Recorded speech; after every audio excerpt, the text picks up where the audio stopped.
पुणी थरे निज हक पाई जिलापाल निकटरे फेराद होइछंती जाजपुर जिला मुख्य चिकित्सालय ठिका संस्था अधीन कार्यरत 50 रु ऊर्ध्व सफेई कर्मचारी दरमा ठिकणा भावे दिया जाउ नथिबा, कर्मचारी को छुट्टी मिलु नथिबा, श्रम आईन को उल्लंघन करा जाउथिबा आदि विभिन्न अभियोग नहीं जिलापाल कार्यालय तृतीय थर पाई धारणा देइछंती सफेई कर्मचारी।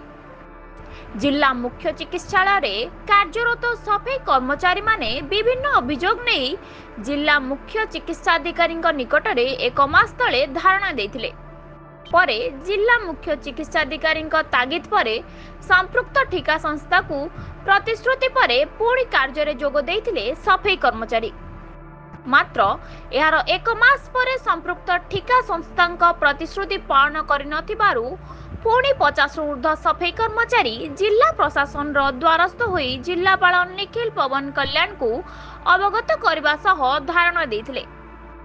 समस्यार समाधान पाई संपृक्त ठिका संस्था को जिलापाल निर्देश क्रमे धारणा प्रत्याहृत होइतिला। एही घटनार 2 मास परे आज संपृक्त ठिका संस्थार मानामानी शासनर प्रतिवाद रे तृतीय थर पाई धारणा देइछंती सफेई कर्मचारी। समस्यार स्थायी समाधान पाई सफेई कर्मचारी पक्षरु दाबी करा जायछि। विराजा टेंडर्स रे मो काम करूची आसिके हेगलानी दीर्घ 10 वर्ष मेडिकल ले काम करू। मेडिकल ले पैसा नो विराजा टेंडर्स रु वर्तमान हमर आसिके हेगलानी एटी 1.5 वर्ष धरि के हमको बहुत प्रॉब्लम करूचंती। 1.5 वर्ष धरि के आमे 3 मास रे 4 मास रे दरमा पाउछु। तापर आमे केबे अभियोग जणाई नथलु। अभियोग जणाइला परे वर्तमान हम ऊपर बहुत टर्चर होउची। रोटेशन 10 वर्ष धरि के कोनसा रोटेशन हो नथिला। जेबेठार आमे कलेक्टर पाखरे आसी कि निवेदन जणाइछु सेबेठार हमर रोटेशन करूचंती। हमको जोटी पाइले नै कि सेठी खटौछु। तथापि आमे 6 घंटा ड्यूटी जेहेतु आमे करिबा कथा 8 घंटा ड्यूटी आमे 8 घंटा ड्यूटी करूछु। ड्यूटी कला मध्य रे भी हमको बहुत मिसबिहेव होउची। जदि ता भितरे भी हमर पुनी हमर दुख अछि कष्ट अछि कार किछि भी प्रॉब्लम अछि दिहेरे केते कार रोग भी अछि। जदि आमे टिके कोडी बसी पडुछु सेति पय का हमर बारंबार फोटो निया जाउची हमर वीडियो करा जाउची। हमको कामरु भी बसई दउछंती 2 दिन 3 दिन जे तुमको बसई दिया जिवो तमे काहे सेठी बसी थिलो कोन पय उठी थिलो। तुमको 8 घंटा काम माने हमें 8 घंटा काम नबु काम 8 घंटा नउछंती किंतु हमर दरमा बोली कि हमें ए पर्यंत देखि पारुनु। हमर जो छुट्टीडा चाटा मिलिवार थिला छुट्टी चाटा भी हमको आमे आसी कलेक्टर पाखरे कहितलु जे हमको सर छुट्टी चाटा दउनांती तेनु करी छुट्टी चाटा देला परे भी हमको कहले से छुट्टी चाटार पैसा हमें काटिबु।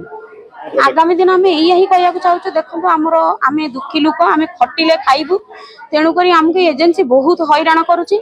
मो हाथ जोड़ी की निवेदन करूची जेमिति आगु को स्टेप नियंतु।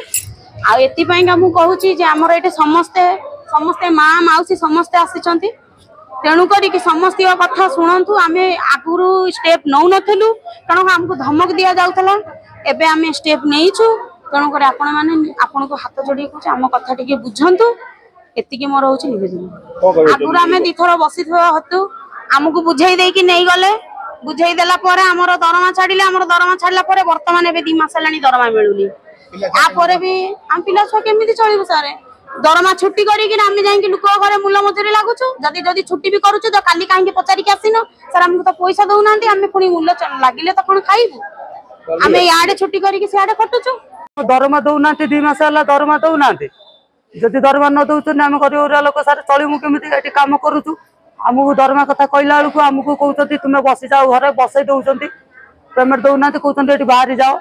आमर ये एजेंसी दरकार ना आमर पैसा दरकार आम खटुचु आमको पैसा दरकार आम भाई भौणी मैंने समस्त खटुचु पेट पर आम छुआ पिला संसार अच्छे आम सर चलू केमी आपण पाखे तो कम कलु आप दौना दरमा आम चलू कि सर आम एजेंसी मैंने आम सुपरवाइजर मैंने आम tender MBT tender Viraja tender MBT tender जी नहीं जो बाबू नहीं दरमा दौना सर आम मिनिमम 60-70 पिला हम सर 100 पिला हम सर 100 ऊपर पिला सर लेडीज जेंट्स के हम सर आमे काम करते 2 मास होला दरमा नै यदि आमे बेमार जुमार पडु तो 150 मागिले दो तले आमे लोक को अंठा पासन मागिले सीए मागिले दो तले सर माने काई देबे।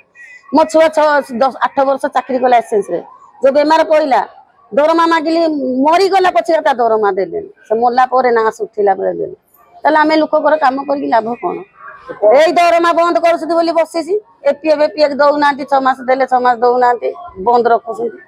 हमर दरमा मासु मास दबा कथा आउ आमे जो दाबी करूँ सेटा पूरण करना।